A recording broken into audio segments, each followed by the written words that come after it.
of what was possible in the dimensions of manned travel and gave birth to infinite opportunities for development. One such company that made maximum utilization of this opportunity was Sabre. Way back in 1960, Sabre was born out of a joint initiative between the American Airlines and IBM to create the world's first computerized airline reservation system.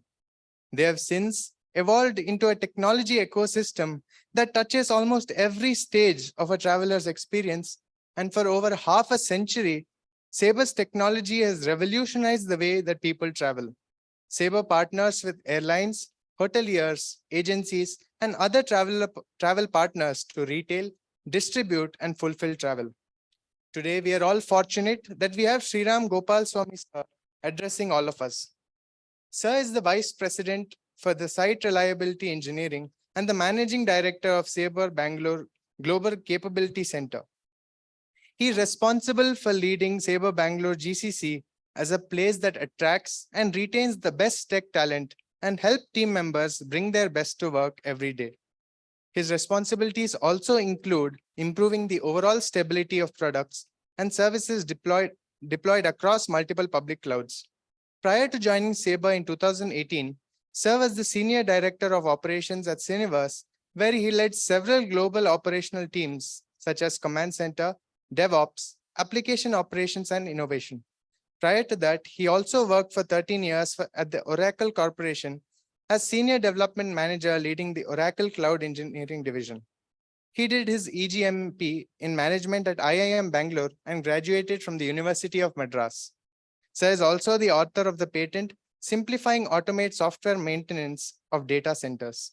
Under Sriram Sir's inspiring leadership, Sabre has invested its CSR funds in our trust education and nutrition verticals, thus contributing to empowering rural India. Besides, Sabre's employees have been engaging our sisters in the university by taking Python programming classes for them. We are very grateful to you, sir. Sir will be addressing us on the topic, what makes Sabre occupy the leadership position in travel space? Good morning, good afternoon, everyone. I'm not sure I'm going to talk about why Sabre is occupying is a great space and all that.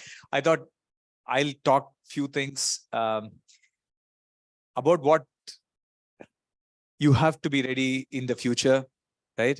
And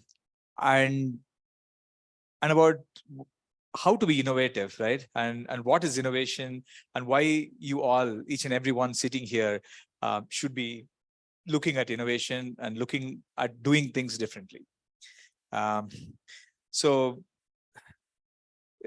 This happened pretty recently.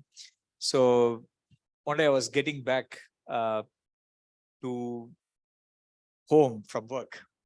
So I went to the bus stop to get onto the bus to get to my home. So just before I could go to the bus stop, the bus left the bus stop. So I thought, thinking Bangalore's traffic, I thought I should be able to catch the bus in the next bus stop, and went behind the bus to the next bus stop, right? Then the bus left again and the story continued, right? I reached home walking. So I went to my son. I was like absolutely excited about this, right? So I went and told him, like excited, I called him and said, you know what happened today? This is what happened. I came to the bus stop, bus did not stop. Long story short, I basically chased the bus, walked down, almost same time, I reached home, right? And said in this whole process, right? I saved 60 rupees, right? He said, you're such a useless idiot father you are. He said, you should have ran behind a taxi. You would have saved $400, right? You understand where he was coming from and where I was going to, right? It is very important that you understand the relativity, right? The whole thing I was trying to explain him was a very different thing that I wanted to explain to him. And you are all so fortunate not to think in those terms, right? It is very easy in the way we live our life, in the way we are surrounded by things. It's very easy to get carried off or carried away by the materialistic things that is around us, right? You will have to think with a higher purpose. That is what the holistic education that is happening here in this institution, in what you're getting, right? It is just not one facet of it.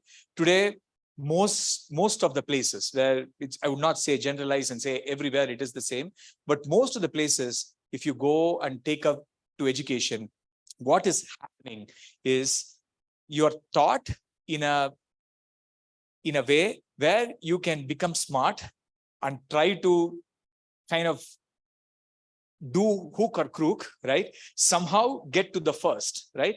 You're really not worried about taking everyone together. You're not worried about the success of the person sitting next to you. Somehow we are all getting into a state of belief where we think that somehow individually we are like studying in a class of 40 or 50, or we are living in a area where there are 40, 50 houses, or you're in a company where you're working with 40 other people in the same cadre. Somehow you think that you should be able to push everyone behind and kind of get or become the next big thing, right? Is what is a lot of us are aspiring to, or being aspired because of the ecosystem that we are in, right? We are in the rat race that we are running behind. But the best part about the education that is happening here, and the way in the streams that few of you have chosen, and the way the education is happening here, I think it makes a big difference, right? What you're being taught is super important. So take that with both hands, right? I'll tell you one thing, right? If there is one powerful chair in this world, it is the chair that you're sitting in, right? It is so powerful that each and every one of you could change the lives of hundreds and thousands of people. And you are in an ecosystem.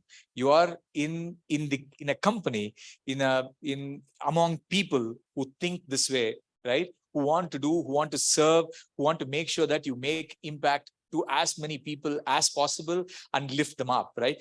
That is the whole purpose of our life, of what we do, and that ecosystem is present here, and you guys are so fortunate to do this, right?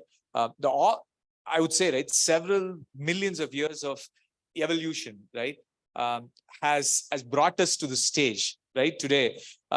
If I tell, all of us are having a much better life than the greatest king or anybody you could think of in history, right? You probably, if you think that Akbar was very powerful, or Ashoka was very powerful, or he was able to do anything, he was not even able to have running water, right, in his home.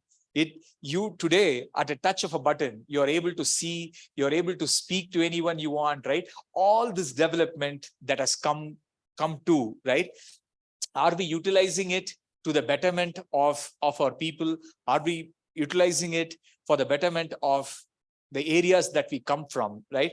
And if you look at India, the demography is very interesting, right? Still, we are about 60% of our economy, our people still are in villages, right?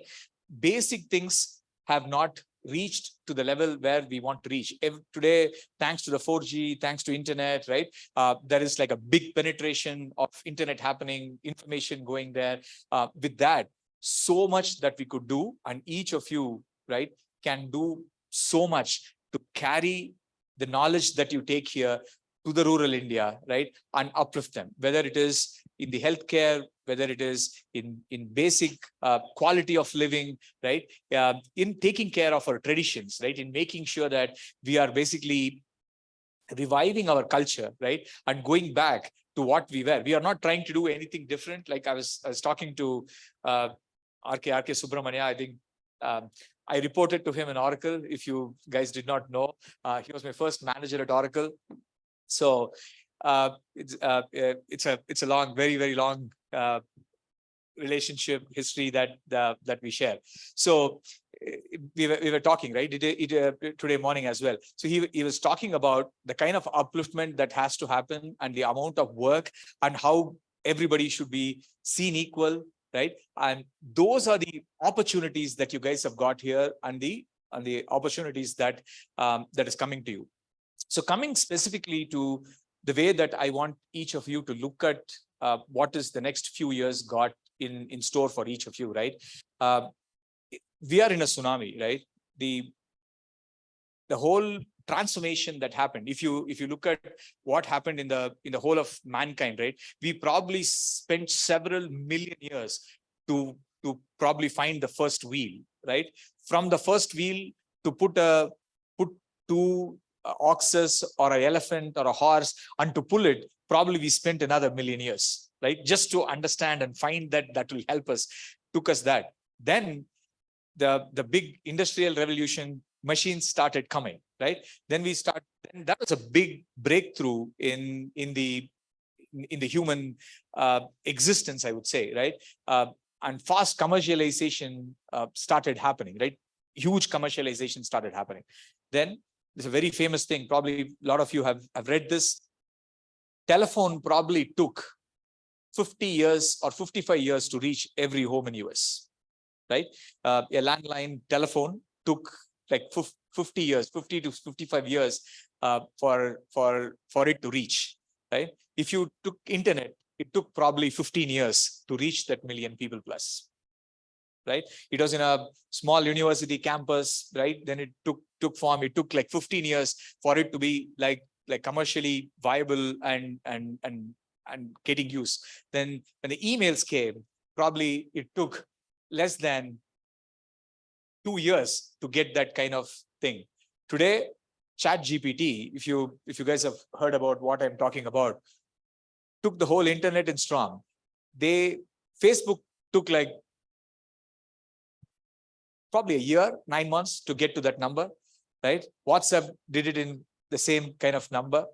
And now, if you look at what ChatGPT did, it did it in less than 3 days, right?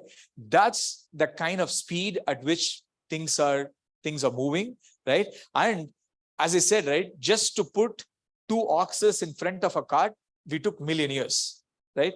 And today, to kind of the amount of innovation, the amount of tech stuff that is happening is so large, right, that it is going to change the way each and every one of us live in the years to come, right? So please be aware. I'm sure that there is so much of upgrade that's going to happen in the way you learn and what you learn, right? One thing which is very important, no one can really teach you what is going to come in the next 2 years, because we don't know how many of us would be replaced or how many of the work that we do would be very different, right? We really don't know. We were thinking that a lawyer was a great profession, and we thought that nobody could come and kind of replace a lawyer so easily. Today, right, there are so many law-inspired artificial intelligence solutions that are available, right? There was an NDA that was basically a non-disclosure agreement that was basically taken. It was like probably like a 30-40 pages document that was given to the best of the lawyers, like 20-30 lawyers. The best of the lawyers were chosen, and they were given this document, and an AI tool was also given that, right? They took like 80 hours working on the document to come back and find the number of faults that were there. The best of the lawyer was able to get to 94-93% was what he was able to get to, and AI was able to get to 94% of the efficiency in 26 seconds, right? What the human lawyer was doing it in 80 plus hours. The best of it, who has been doing the same job for 20-30 years, took 80 hours to do it. And this artificial intelligence trained system was able to do it in less than 26 seconds, right? That's the transformation that we are seeing in every phase, not just law, right? You take about communication, you talk about creative writing, you talk about imagery, you talk about video, you talk about it's like everything, the way it is moving, this artificial intelligence and the technology innovation that's happening. You literally have the world in your hand, right? It's that way. So all you have to be ready is to be having your creativity and common sense. Those are the only two things, right, that no artificial intelligence system could come and replace, right? They're getting very, very close to creating, mimicking, and doing things as close to the human as possible. So please be very adaptable to the situation that you are in. Only adaptability would help you serve better, would be able to learn better, would be able to use the tools that is going to come better. And we cannot live without technology advancements, right? If we have to serve better, we have to do good things to the society, we really have to look from that perspective. How can I use technology? How can I use the modern stuff that is available, which you are all really bright and young? You have to get adapted to it and be ready for the constant learning that you're going to be doing through your career. It is very important that you get there. There's another example of evolution I'll give you, how things basically change, just to give you a perspective, right? Ice harvesting. I know how many of you know ice harvesting. Ice harvesting is in the US in the 18th century, right? They will not get fresh ice in all seasons. So what they will do, they'll go to the nearest freshwater lake, cut ice, right? And then bring it to the city and sell it to people, right? It was like a big roaring business in the early 18th century. Then weren't they innovating? Weren't they doing things better? Yes, they were doing things better, right? They were able to transport ice. They thought that, okay, if I put it with salt, it'll stay longer, so I'll be able to freeze it for longer. They were doing their innovation. They brought it to the cities and were selling, right? Then what happened, right? Suddenly, the ice factories started coming up, meaning they were able to freeze water and make ice without going to the lake, cutting it. There is no big saw that was required. They were innovating on the size of the saw. They were innovating on, instead of 2 horse drawing the cart, can I have 4 horses drawing the cart? They were innovating. They were innovating to get ice faster, but they completely missed the whole thing that was happening, which is ice factories that started coming in, right? Ice factories came into the city and all of the ice harvesters went out of business, right? They were not really relevant because ice was started making inside the city. Then they were having a roaring business for several years, right? And suddenly when refrigerators started coming in, none of the ice factories really became refrigerator manufacturing companies, and the whole thing transformed, and everybody started cooling their own water in their own house, and they were able to get ice whenever they want, right? And similarly, now you're talking about biotech. Probably every apple that is produced would be inserted a chip, inserted a molecule, inserted something, and it'll never go waste. So you don't require a fridge anymore, right? So there is a possibility. So what I'm trying to say is it is so quickly moving, right? Things are moving so very fast, and you have to be ready and adaptable and always look for that wave, that cutting edge, so that we'll be able to do whatever we do. If you want to uplift our people, if you want to serve in the communities, you want to take care of our culture, take care of rural development, all that would happen only if all of you, right, are in the cutting edge and looking forward to the cutting edge and riding each of those waves. That's the only time you will be able to be successful, and you will be able to do better in whatever all of you are doing. Okay, so it's very important that you basically look at it from that perspective. Anything anyone wants to ask? Any questions anybody has, can open up and we can talk. If you want to, anything that you want to ask, any clarifications, anything that you guys have, would be more than happy to talk to. What I wanted to know was, because you mentioned that 60% of India is still in villages. Because for my village, even now, like there is only 1 bus per day. Like, what is your insights on how we can improve the transportation and the connectivity between these villages to the nearby towns? Yeah. So I just wanted to know that. Yeah. Last mile connectivity is one of the one of the biggest problems we have, right? Just to give you some background, I come from a village which is pretty much like what you're explaining, right? I could, but it's a very beautiful village on the banks of Kaveri where I grew up. Still, the situation has not improved. Probably from one bus, we are getting probably two buses that is coming. Still rural. There are only two ways that I feel the last mile connectivity could improve. One is basically get people onto the modern, whatever the smaller electrical scooters. I think has to reach that. There is ton of effort that is happening, whether it is research on the solar side, research on the EV side. The batteries should, the rate should come down, right? Once it becomes commercial, there's always a commercial angle to all this, right? In the research stages, there are a lot of great stuff that is available, but when it becomes commercial, when the tipping point happens, right? When it becomes there is a demand for it, then more companies come in, there is competition, then the price is driven down, then it makes it easier for people to afford, whether it is through government should do its part, definitely, right? They should do their part in last mile connectivity. But I think there's a lot that technology and science can basically solve once there is mass adoption to EV, and then EV would be a very ubiquitous solution across India, I feel, right? At least it's not like at the cost that is existing today. It should probably come to 1/10 of the cost that we are talking about, which is possible.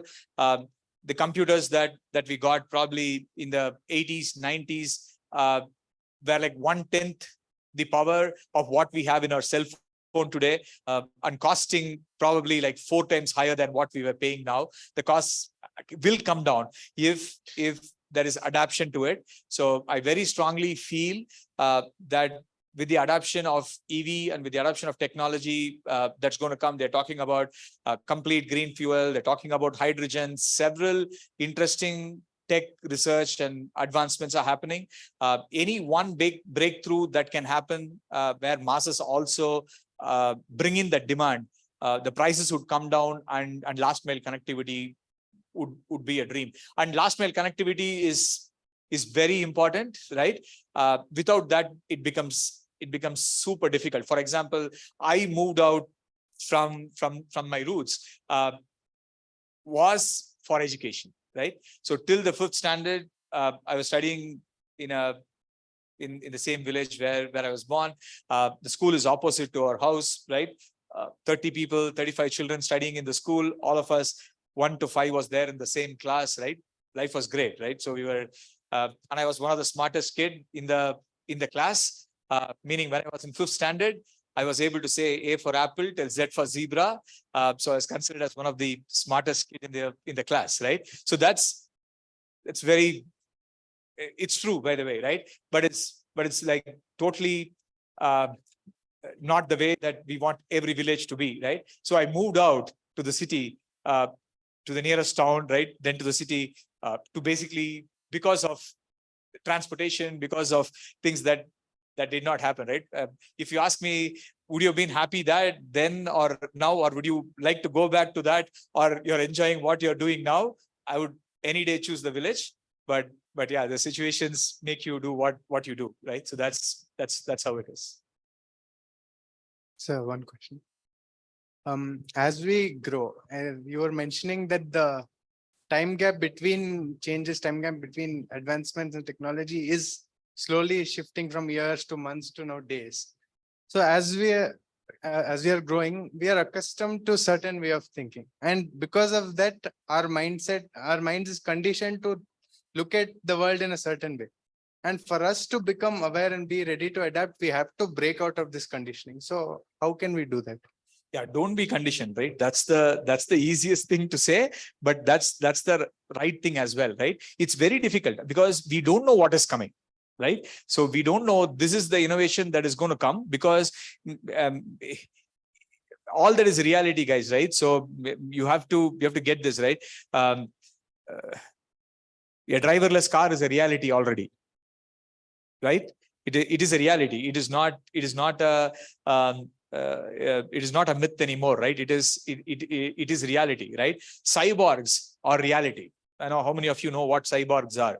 Cyborgs are people who feel that their human ability that we have, right? We have 2 hands and 5 fingers in each hand, and probably a brain, and they feel that it is the brain is more powerful, and what they can do with their limbs and their sensory organs are not enough, and they implant chips that will help your brain basically do more things than what it is capable of now, right? So it's a reality, right? This is not, I'm not talking from a Isaac Asimov book, or I'm not talking about a sci-fi movie that is going to come. These are realities, right? People are implanting chips, right? If the kind of advancements and that is happening, right, is just unbelievable, right? People who are colorblind can have a chip inserted into your brain and you can see colors, right? They are still colorblind, but this chip would help you, right? And these are reality, right? These are not things that we are talking in the future, right? So we were thinking, right, the smartwatch that the wearable that a lot of you are wearing, right? It is, this people are fighting on this like crazy, right? Every big tech company is fighting on this, right? These things are going to come, and it's not to scare you, right? But these things are going to come. Today, the biggest problem that is happening is, without intrusion, if you are able to analyze your blood, right? Without taking a drop of blood from your body, if I'm able to do a blood analysis, right? Meaning, if I'm able to know what is your cholesterol level, what is your WBC count, what is your SGOT, what is your SGPT, what is your blood sugar levels, what's your H1B, right? If I'm able to get these without a drop of blood from your body, right? We are very close to that, right? And when you wear a watch like this, just imagine getting this to every rural Indian, right, at a cost, right? And we are able to monitor their blood, right, remotely, right, at a cost which is fractional to what it is today. It is probably today costing you 25,000 rupees to wear something like this that will basically measure your heart rate continuously, right? Look at your blood sugar fluctuations, look at your blood pressure, right? Look at all that. But imagine what would be the job of a doctor, right? Today, radiologists, right? It's a reality, right? It's reality. It will tell you how many cells are generating and degenerating, right? How many cells are not forming correctly in your body, and so on. It is just, we are very close to each of this getting commercialized, right? So all this is going to come and transform us in a big way, I think. So all we can do is be ready, be ready, be aware, right? And don't be afraid of any of this, right? We are more powerful than any of this at any point of time. And this education, this holistic education that we get would help us basically come through all these waves and live a better life and improve life of lot of people who really want our help. We are so fortunate to get this education, to be where we are, right? And there are several people who are not privileged to do what we are doing today, or where we are capable of. So I feel that it's our duty to basically give back, right? And basically give more to the society than what we really take from the society. It's the core of why we are all here, right? Whether we talk about giving back, meaning whether it's from the carbon footprint we leave, right, to the amount of resources we take from the nature, right? If you take my grandfather or grandmother or any of your ancestors, right, who are living in such a sustainable, lot of them left probably negative carbon footprint, right? everything was recyclable. Everything was so easy for them. They gave back so much to the society, right? Similarly, if you look at even in the tech, right?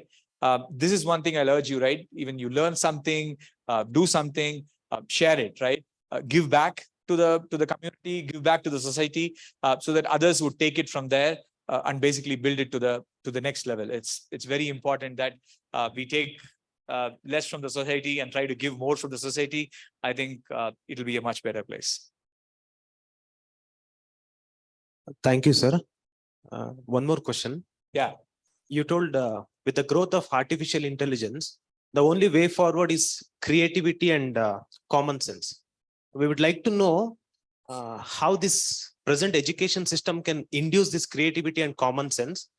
And on a personal note, how did that, how did you work on yourself to have, this creativity, and how is that helping you?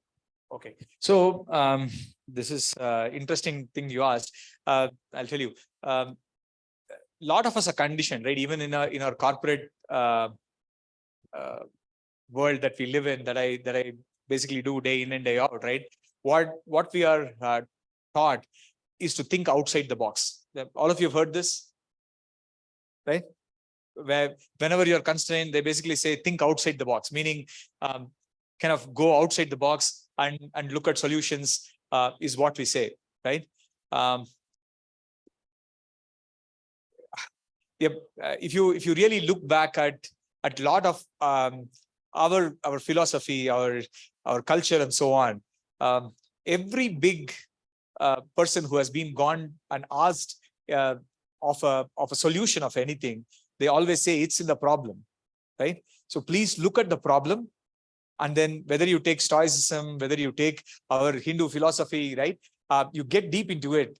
The solution for the problem does not exist outside of the problem, right? It gets too little technical. I don't want to kind of get into too much of details there with the problem and the solution, but it's there in the problem. Meaning, when I say the think outside the box, I'll give you a little simpler understanding of this so that you get what I'm trying to say.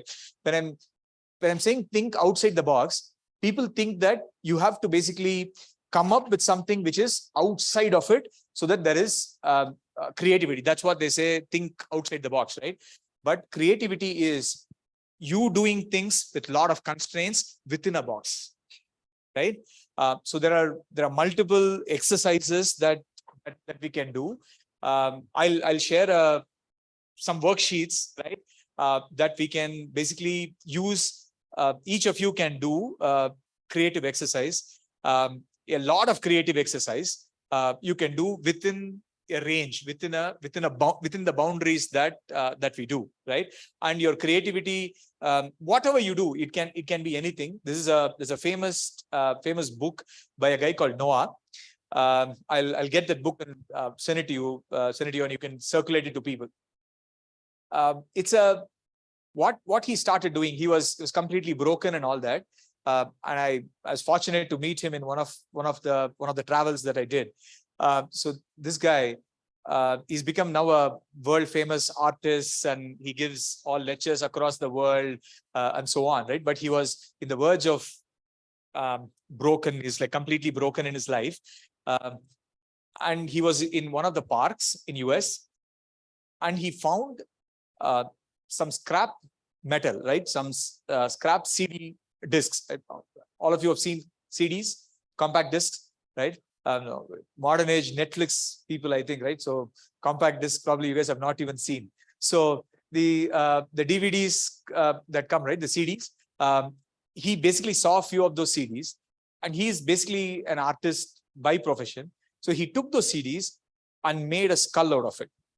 Right? He broke that CD into multiple pieces and made a human skull out of it and posted it. Right? He got great views about it and so on. Then for the next several days, I think for the next 1 year, he had a constraint to himself. Every day, I will post a skull, right? Made out of some material for the next 1 year that I'll do, right? Then every day whether it is from an orange peel, whether it is from a tissue, whether it is from the stones he sees, whether it's from the chalkboard, but whatever he gets in his hand, leftover tire, right? Anything he takes, he will arrange it like a skull or make a skull kind of a thing and basically started posting. He basically says the creativity that comes, right, out of putting constraints around what you do, right, is the only way to train your mind to be creative, right? It's not about thinking outside the box that will bring in creativity. It is thinking inside the box that will bring in creativity, right? So you have a lot of constraints, right? You all the time you have constraints of money, you have constraints of like transportation, constraints of food, constraints of shelter, constraints of all the constraints that we have got. How do we basically become creative inside this, right? Is what would make you. And I urge all of you to take a challenge. You don't need to go and make skulls. I'm not asking you to go and make skulls, but look at yourself, whatever you're doing, wherever you are passionate in, right? Take one aspect of whatever you are passionate about and put a constraint and try to be innovative inside that space for a few days. I think that will breed a lot of creativity, right? One thing that I consciously practice when it comes to work, when it comes to creativity and innovation, is basically bring the borders shorter and shorter so that you become more creative, more innovative to solve a problem with more constraints. And that's the way you can train your brain to be creative, I feel, right? And common sense, I don't think anyone can teach common sense. You'll have to get common sense, which education would give you, right? Right use of common sense, I would say, is what education would give you. And then the whole creativity aspect is constraints that can help you basically get to creativity. These worksheets would help. It's a 1 year challenge. All of you can try to do that. It'll be by pencil. He will say, draw this. He'll say, use the shades, use clay to do this. It's very simple. It's not very complicated, but I feel it'll be very relaxing and also help you basically become very creative and try to find solutions for it. We have one question from Gulbarga campus. Please. Despite such technological advancements at this point in time, still many are unable to access them as the cost of this technology is also rising. So how can we tackle this particular issue and how can we make this technology accessible to the rural masses? Yeah, again, right? The cost of technology is really not rising; it is coming down, right? If you take today a cell phone, right? We have to do two things, I feel, to take it to the rural masses. One is basically give them internet, right? It's very important that they get more information, and they have to have empower them with technology, with internet. And the amount of devices that is connecting is just insane. The amount of internet connected devices that is existing, and then make cell phones really cost effective, which is already happening, right? Which is already happening. The cost of cell phones have come down drastically. It will still reduce, right? When the demand kind of goes up. You know how much we were paying for cell phone and how much we were paying for network a few years ago to what we are paying now. And still India, it's not very expensive. At least internet is not very expensive.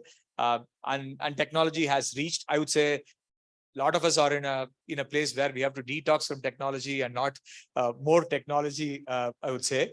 In fact, I was having an argument with Tej the other day saying that I really want to go back to a feature phone, have a Nokia 1100 or a phone that does not have internet is where I really wanted to go. But as far as the rural India is concerned, where we need technology to reach, we need rural people to get education, right? Because everyone cannot come into a education like this, institution like this, or they are not fortunate to have something as big as this, as good as this, closer to the availability to them. The only way is we have to take it to them, and only technology and devices can really take it. And government is doing a great job to get it. And in few years, I'm sure that we'll be above this, right? Technology would be there in every village, and people would have access to information, and people will be learned, and how they use it is a different thing, but they'll definitely learn a lot, I feel. Every day I have tons of challenges, okay? So I'm like, I don't know, yeah, walking, breathing, moving, challenge. I'm a challenge itself, right? So I'm dealing with me is the biggest challenge, I would say. A lot of times, the amount of whatever garbage thoughts that I get and try to be as sane as possible is the biggest challenge that I kind of face every day. But a lot of smaller whatever, right? If you look at a financial challenge that you've had, or one of the toughest things that to go through is the life of a near and dear, right? It's always very challenging. Some very tough situations. They kind of transform you as a person, right? One instance to quote was my father was very ill a long time ago, about 20 years ago. I was still not settled in, right? Still not in a job, still struggling, right? Got my first job, all that. And then my father fell ill. It was not a very easy situation to handle, right? It is not one is you're like very confused, a lot of emotions running, right? It's a tough challenge, right? One of the toughest thing I did was to move my father from one hospital almost 23 years ago, when the doctor said, don't move him. If you move him from this hospital, on the way, he could collapse, because he's been in the ICU for like whatever number of years, number of months. And the doctor who was treating him said, I'm fighting a losing battle, he said to me that day morning. And I decided that he cannot be here, because the doctor itself is not confident, then I cannot have him here. As a 22-year-old, to take a decision to move him from an hospital with the risk of he might pass off on the way to a different hospital, because the doctor was just not having hope. And we moved him, took the decision, was one of the toughest thing I've done, I should say, right? It's one of the toughest decision I've taken, I should say, in my life. Moved him to a different hospital. God worked. I think Swami was there. Things were all great, I should say. He lived with us 13 years after that, really well, right? Good quality of life. He lived 13 years after that with us. So that's one of the toughest thing I've done. But as I said, the biggest challenge I face every day is basically keep my mind sane. I'm very ritualistic, meaning once I talk what I do in my day job, technology, all that is great, but I'm extremely ritualistic, meaning I feel it's very important to be ritualistic as well. It plays a big role in mortals like me, to keep me sane, I would say, right? That 45-minute, 50-minute, though I don't know, there's a lot of beliefs, right? There are a lot of stages that probably you cross through in your mind to attain where you have to attain. But I basically I think one thing that ritualistic thing that kind of was inculcated to us when we were very young, right? Whether it is reciting the Vedas, right? Whether it is reciting the shlokas, whether it is learning what it was, right? It is that whole aspect of it kind of, I think, stuck with us, right? And we do, there is a small kind of a ritualistic puja that we do, that kind of, that 45-50 minutes, I feel my mind is not like as wavering, or as so many thoughts don't come, and I kind of keep myself sane by doing it. So until you get to the next stages, like there are a few people who have done this already, right? RK is like way at a level where I really aspire one day I'll be, in one janma I'll be, I should say, not even in this life probably, but this is, at least being ritualistic, I think helps me to be little sane, I would say. So, no. What, according to you, needs to be changed in the present education system in order to completely prepare the youth for the future? Yeah. Okay. One thing I would say that is super important in our education system is don't try to learn without reasoning, right? I know whatever it is, right? Please don't try to learn without reasoning, without understanding where it will be applied, right? Please don't try to learn, or that's one thing if we can basically change in the way we educate, right?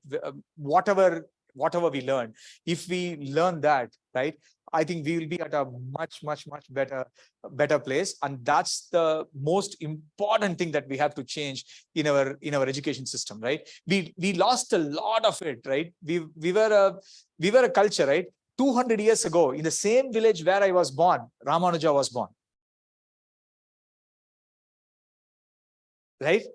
I'm like, we had that amount of intelligence, right? Somehow this education, the system that we were in, right, at least what we studied, right, made us great clerks, right? I'm a great clerk, right? So they made us that, right? That's somehow that whole essence of the education was reasoning, that was pulled out, and a lot of facts are given, right? All of us know so much of facts that is absolutely useless, right? I'm like, what is the height of this? Who ruled from here to here? What was that guy's coin? What did he do, right? We know so many. When was Panipat war fought? Where did this guy Bonaparte lose this one, right? So we know so many, but they are facts, and Google knows everything, right? By learning that, you're not going to become intelligent at all, right? The only way you will become intelligent is to reason, right? Even in our own tradition, in our own culture, in our own things that we do, right? The famous example they quote, right? It is, we really don't know a lot of things we do, but we have been doing it for a long time. We lost that reasoning, so it is becoming very difficult for few people who are trying to revive a system of life again, right? To come back to life, they are not able to do because we lost the reason, right? We really don't know why we do a lot of things, right? So we break a coconut, right? In our puja, we don't know why we are doing it. We lost that.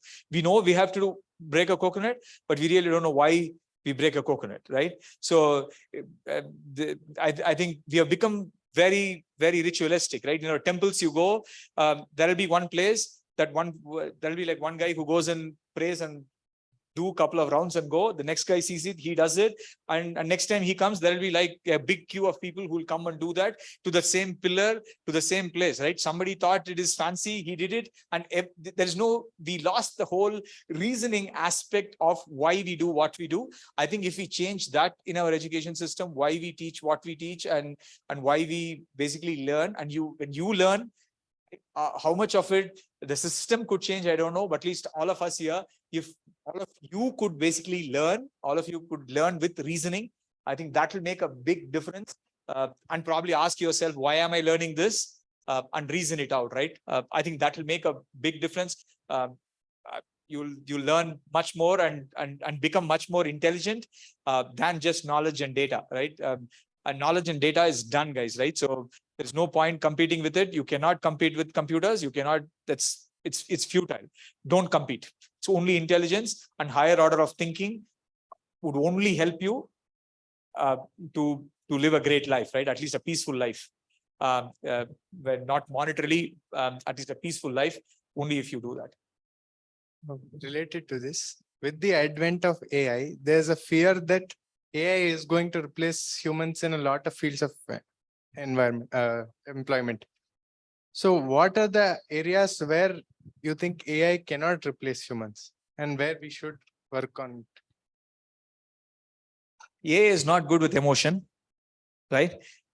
You cannot make, still, I don't think they have not made AI cry or AI have feelings or any of that, right? That's the only space, right? And giving care to people, right?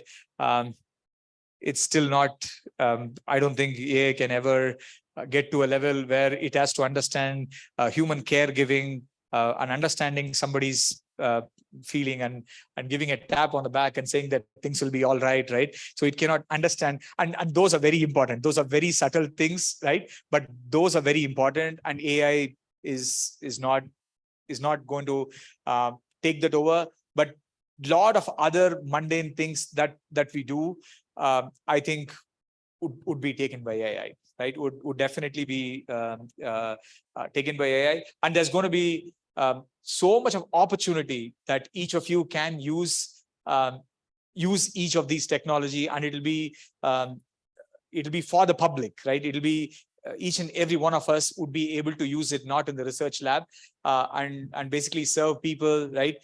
Take care of people, right? Be emotionally correct, stable, do the right stuff. I think that AI can never do. Ultimately, AI is a tool. It's perhaps the most powerful tool that has ever been created so far in the history of mankind. So as long as it's a tool, it can be used for good. It can also be misused. Yeah. So what can we do? What are the steps that we can take to prevent this from happening? As an end user, it's very difficult, right? The only thing that you can have is be having self-discipline, right? And I'm like the easiest thing to say, but the toughest thing to do is to have that self-discipline, right? So it's easier said, but there are a lot of corporations that are trying to do absolute ethical AI, right? I'm like, we will not do break things down, right? So we will not get to a stage where they'll fight and create disruption to where we live and so on, right? Corporations are doing their bit to make sure that the AI is ethical, right? And for, as far as us as consumers of AI, if you're talking about common people, I think the only way is self-discipline, right? It's that's the most important thing. I'm like, you get anything you want, you can basically have a YouTube video probably, or have something for, right? Right from how to make a gun or how to do something. You have every other crazy thing that's available, right, on the internet. But what you look for, what you do is in your hands. So I think that's how AI and AI tools would also be. This Anything else? self-discipline. Go ahead. This is something that comes over time, and that is something which comes if you practice some level of spirituality in life. Definitely. And there is this mindset in Indians, especially, that everything that is related to religion is true, it's orthodox, and it should be shunned. So how do we bring this spirituality aspect into the corporate sector? I'll say this, right? I don't think we have to bring spirituality to corporate, right? I'm like, it's not, I think spirituality is at a much higher plane. I don't think we should bring it down to this level, I feel. That's my honest opinion and feedback. And just on orthodox thing that you said, right? That's why the earlier point that I said, reasoning is very important, right? Today, a lot of people are anti-ritualistic way of doing a lot of things, right? Is because the reasoning of it, somewhere we have lost, right? So we are not able to reason everything and anything. That's why there is a lot of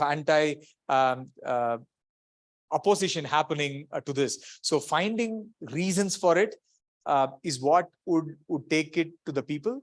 Today, if there is a benefit, each and every, we as human beings are so selfish.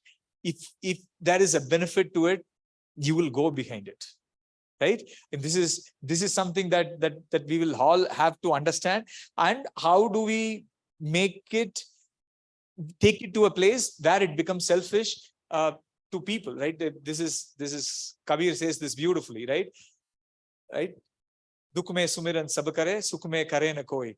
Jo sukh mein sumiran kare, to dukh kahe hoy. Meaning, everybody goes, we all go running to Swami, right? At least I go running to Swami. I should not say we. There are a few people who are not that. Whenever there is a problem, I go run to him and say, see, this is what you did. Do something to me. Get me out of this problem, right? I'm like, I'm stuck here. Do something, right? So I go to him. I run to him when I have a need, a want, right? A problem. I go to him.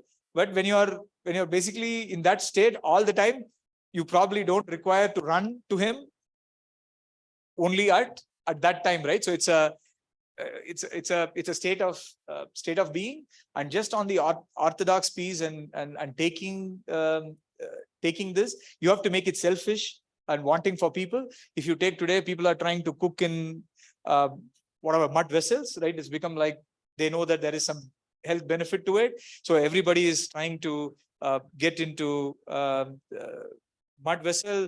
They are saying that gas cooking is not good, so can I go to the Gobar way of cooking, or can I go to firewood Saudeole? So can I go to basically wood and basically use that as a fuel, right? If you millets, they're like, oh no, we were thinking that white rice polished, this is great. We were thinking anything coming on like was great. Now, when we know that there is health benefit to it, we are turning towards it. But once they start enjoying the taste of what is there in it, then I think people will start coming. And that tasting opportunity is what all of you have got here. I think it is phenomenal, right? And this opportunity, a lot of them don't get. And once you basically taste nectar, when you basically taste honey, right, artificially made chocolate or a sugar made in a sugar factory or a ice cream is not going to be. You will never be able to entice a bear, a bear, not a beer. So a bear in the forest with an ice cream if it has tasted honey, they say, right? So it's a great opportunity. All of you have tasted that nectar, that the most important thing, right? And sampling is the only way we can do as people who are trying to grow this trade. I think all of us, what we have to do is really take this to more people so that we give them the taste. And once they get the taste, I think people will start coming and becoming trying to be an evolved person, understand the meaning, understand things, and so on. I think that would happen, and their spiritual journeys would start once they start tasting it. All we can do, and you can never walk somebody else's spiritual journey, right? Walking our own spiritual journey is so difficult, right? And no way I'll be able to walk somebody else's spiritual journey or pull somebody into a spiritual space. But all we can do is give the taste. And then once they like the taste, once they taste this, they get the benefit of it, they'll become selfish and move towards it. And that's the natural evolution that will happen. Just allowed the way you answer just spontaneously. I have a question. When calculators were introduced, just basic calculators introduced centuries ago, the learned teachers took to streets asking the government to ban it. They had their own reason. Now we are teachers are asking to ban this ChatGPT. How do you see this resistance even among the learned people in the course of the development? Good question. Very good question. So it is a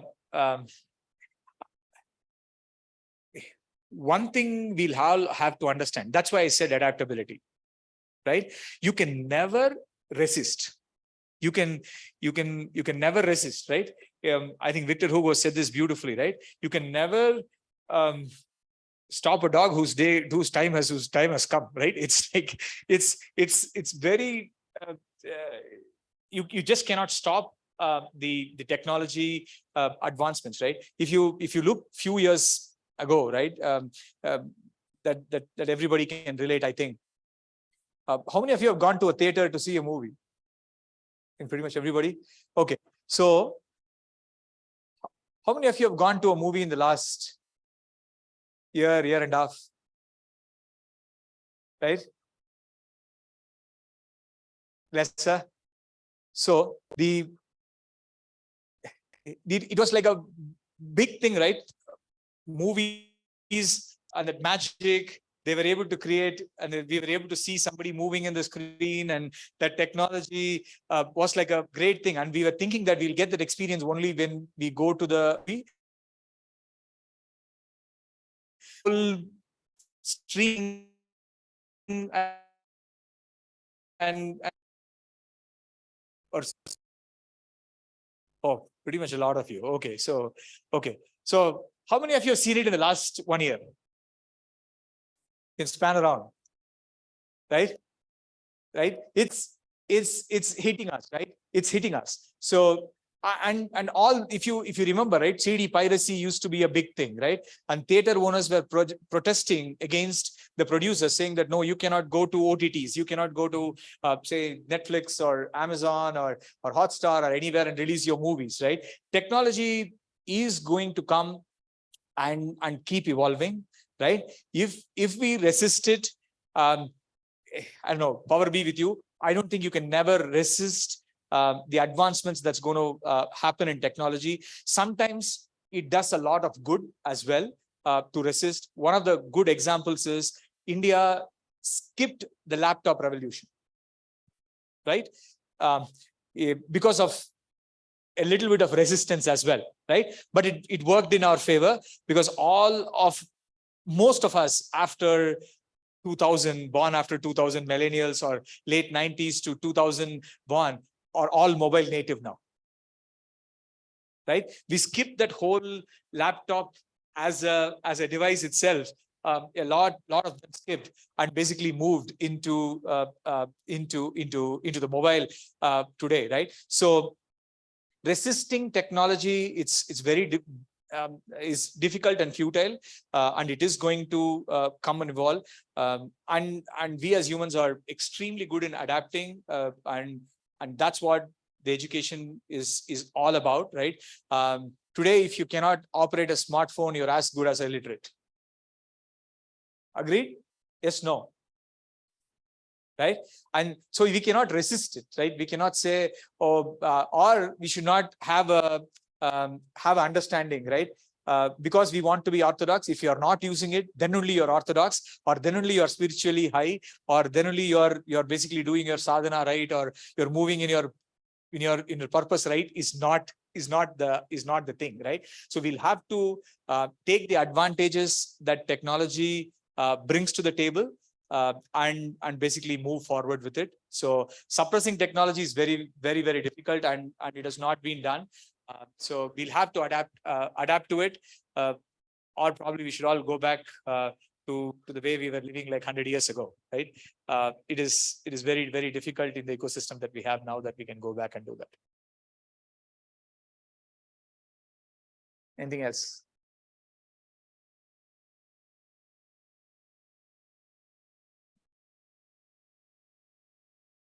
Good. Go ahead.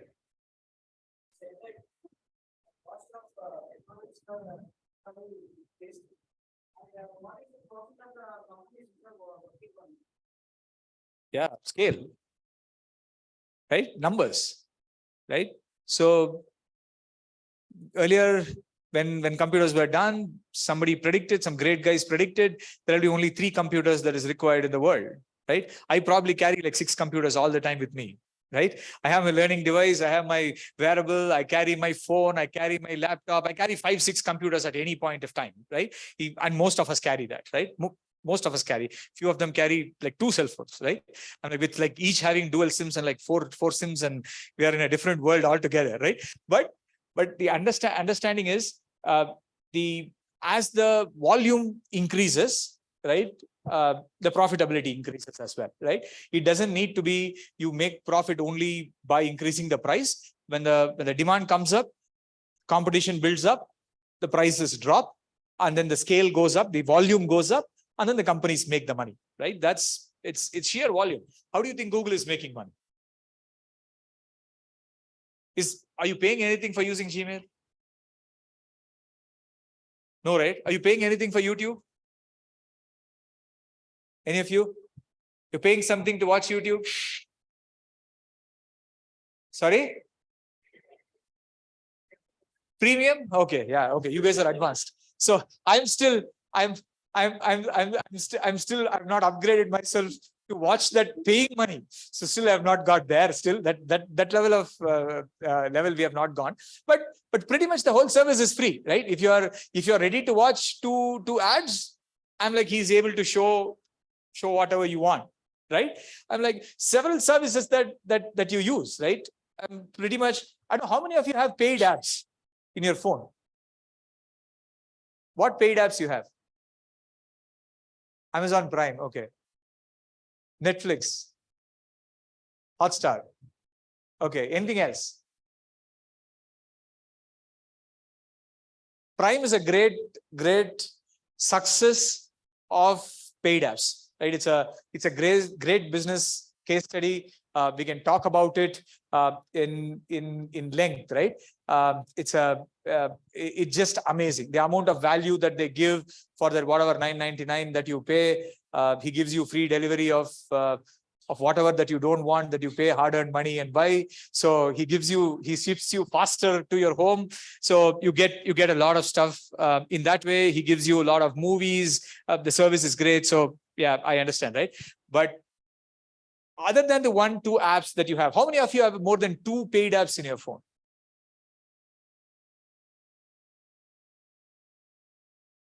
So how many apps you have in your phone on an average?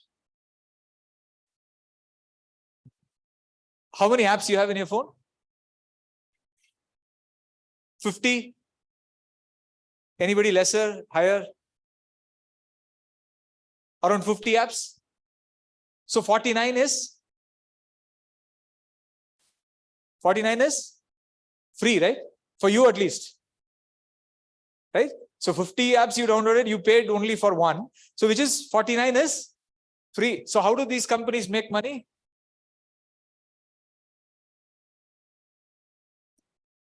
Right? Data, right? So corporations are too very smart. They are not going to give 1 rupee free. Please understand that. There is no free lunch. There is no free lunch. You have to understand that. When anything is free, you have to be double checking it carefully because you are the product. Right? You have to understand this clearly. You are the product. Today, Google knows more about me than my wife. It's a honest truth. Right? It knows where I am, with whom I am, who are the 3 people around me, whose signals are there, where I go, which restaurant I paid, what coffee I drank, right? Which menu I scanned, what movie I saw, right? Where I commented, right? Which bus I came from, right? Pretty much it knows my salary, right? My wife doesn't even know that, right? So, but Google knows pretty much everything. So you are the product. Right? So corporations are very smart in basically giving anything free or lowering the cost of it. They really have a business case behind it and they know how to make money. Right? How many of you use, you guys don't have credit cards, I feel. Any of you have credit cards? Not many, I feel, right? Students, still India has not come to the level where we give credit cards to the students as well. So stopped using. Yeah. So that's the best. That's the best. That's the best that you can get to, right? So yeah, again, you are the product there, right? You think that he gives you all that fancy things. So corporations are very smart. So please don't think that corporations are doing a great favor by reducing the cost or anything. That is a business sense to it, and they make sure that they make the margins, they make the money, right? There is very famous cases, even like 50, 60 years ago. Gillette, I know how many of you, what is Gillette? Razor, right? A very famous razor, right? So what did they do?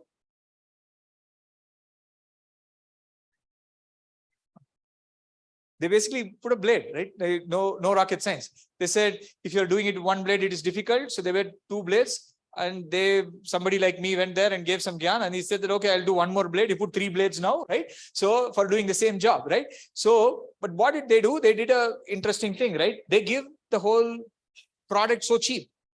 The whole stick, and the first thing that gets to you, you will get it at like whatever, 39 rupees or 59 rupees, or he'll give you that, right? But the next refill you go, he will charge you like 3 times to that refill. Right? You think that, oh, he has given it free or he has given it in a reduced price. There is a lot of sense in the way it is giving. Amazon. How many of you have Kindle? Kindle? Okay, good. Few of you. Good. I'm like big into Kindle. Last few years, I've been reading pretty much everything in Kindle because it is not distracting and you don't need to stare at a screen. It's paper white. I really like it. And you can carry it wherever you go, right? It's not you have to carry a big book and go. You can just carry it. You have like whatever 1,500, 2,000 books with you. Anything you want, you can read. But you should find time to read. That's the bigger problem than carrying this. So it's easier to buy. But finding time to read and writing the right content is where I struggle. But again, Kindle, it's such a great device, given it to you at such cheap rate. Why? They make money by selling the books and the other things on top of it, right? So that's how everybody is like super smart. So every company tries to reduce the price point with ulterior way of making money. So that's something that's how most of it happens. Anything else anyone wants to ask? Go ahead.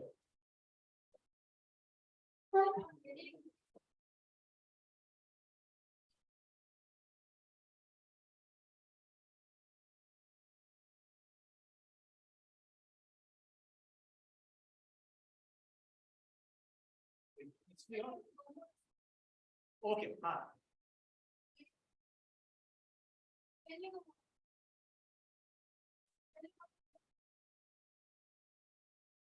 We have not reached a level, I feel, right? But definitely AI will come and solve these basic problem, guys, right? Anything with data, anything with constraints that is existing with a given data set, we will be able to crack it one day, right? Today we do not have, but definitely the kind of processes that are coming in, the amount of calculations that can do in microseconds, in what's happening, right? Even to connect to a server, right? I'm like, RK can relate to this. Like 20 years ago, just to upload a build, it used to be like a big process. Like the whole company would kind of come around and see how you upload.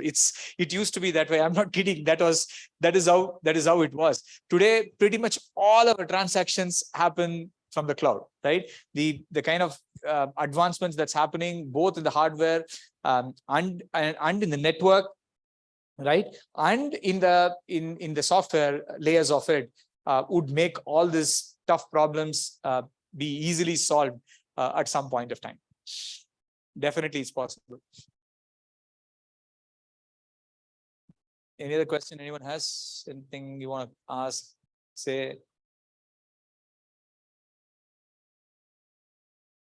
That as the technology was developing so much, as the mobile phone came up, we can store our personal data, we can make transactions with the international and national.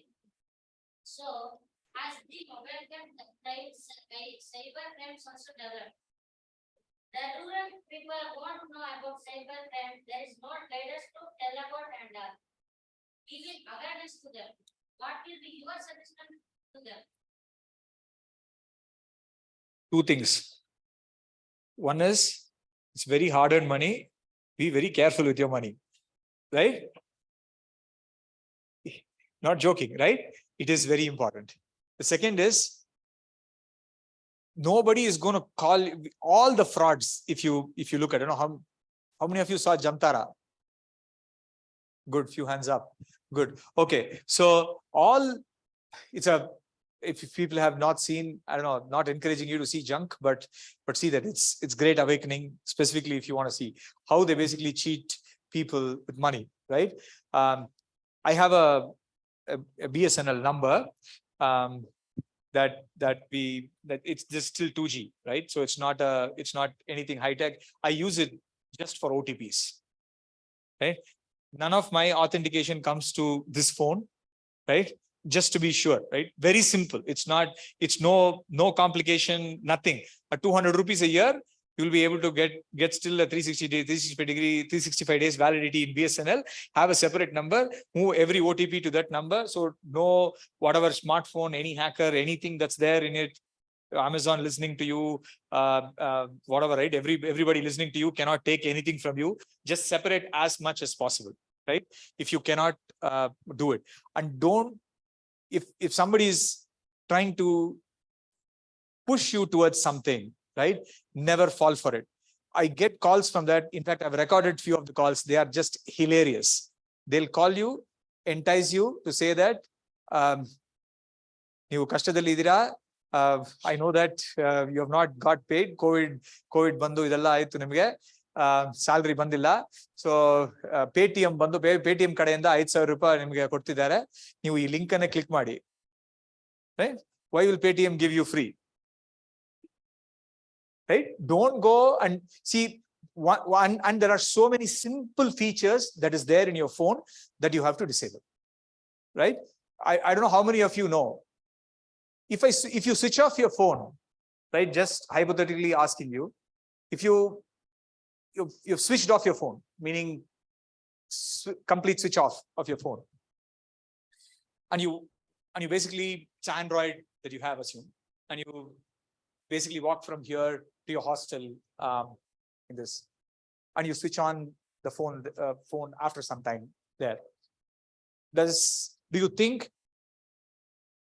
Android, Google tracked you or can track you through this?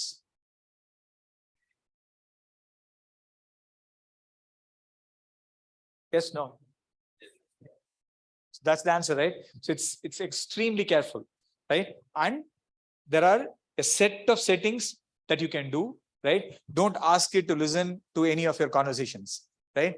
Don't ask, never allow any app to access your camera, right? Why should an app have access to your camera? The moment you basically download an app, you might be using Prime, might ask you, right? Allow me to access your camera. Why should Prime have access to my camera? Right?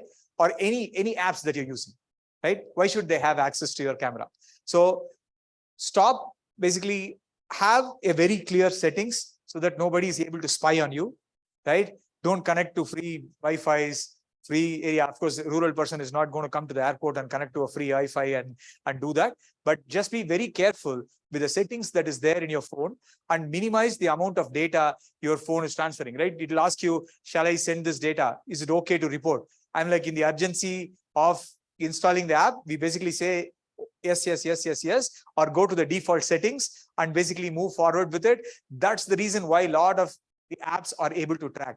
Similarly, a lot of apps will ask you, specifically apps that are to do with OTPs, right? If you're getting OTP, it'll ask you, can I read your SMS? You give okay to that, it can read every SMS that is coming. So it will know what is your bank transaction. I withdrew so much of money. I paid this person. This is the salary I get. He will pretty much know everything about me. You will not even know that Hotstar probably knows how much money you're making. Why should they know?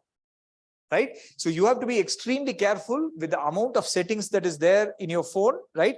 And there are so many experts and good YouTube videos that are available on this. So look at it and make sure that you set your phone for your comfort, right? When you do that, those companies don't like you anymore, right? But they cannot basically work only against you. So they'll still continue to offer your services. It's not that if you say, don't read my SMS or don't access my microphone, don't access my camera, right? I don't want you to track where I am. If you disable these in the apps, it is nothing is going to happen to you, right? You'll still get the same service. So please go ahead and make that, right? Just go to your app setting, look at all the apps that has all the read permissions, right? Apps that is giving you notifications, shut all that down, right? You'll be much peaceful, and your privacy would be greatly saved, right? There are great videos about it. Just look at that, open your phone, sit with it and configure, right? It's like a 10-minute, 15-minute activity. After that, you're safe. So our gratitude to you, sir. Just to give a quick recap of what sir spoke, he began by speaking of the fortune that was bestowed upon all of us, that we are able to study in an environment that promotes cooperation rather than competition, and the impact this opportunity will have upon our lives in the future. He highlighted the impact that AI will have on various aspects of our lives in the coming future, and how being aware and being ready to adapt will be the crucial factor that will enable us to survive the tsunami of change that is about to come. Following this, he addressed various questions of the students by sharing various personal experiences from his own life, which helped in a better comprehension of his words. In our scriptures, it is said, Sarve bhavantu sukhinaha, sarve santu niramaya, sarve bhadrani pashyantu ma kaschid dukkham apnuyat. May everyone be happy, may everyone be healthy, may everybody see only auspicious things, and may no one experience sorrow. This is the prayer of our ancient sages and seers of India, for they knew that we can only be happy if everybody around us is happy. We can only be healthy if everybody around us is healthy. And it was this thought that led them to declare Vasudhaiva Kutumbakam, that the whole world is one family. Sadhguru says that this world will achieve peace and prosperity only when Sarkar, Samaj and Samstha, that the government institutions like ours, and SEBA, and the public work in harmony towards this cause, that this dream can be achieved. Sir, on behalf of the University Leadership Board, I would like to express our heartfelt gratitude to you for taking your time to interact and inspiring all the students, and also for associating with our institutions in our attempt to make this world a better place. Now we request Sri Venugopal, the Register of Evaluation and the Dean of Research and Innovation and the Director of the Mudanali campus of Sri Sathya Sai University for Human Excellence, to extend a token of our love and appreciation to Sriram.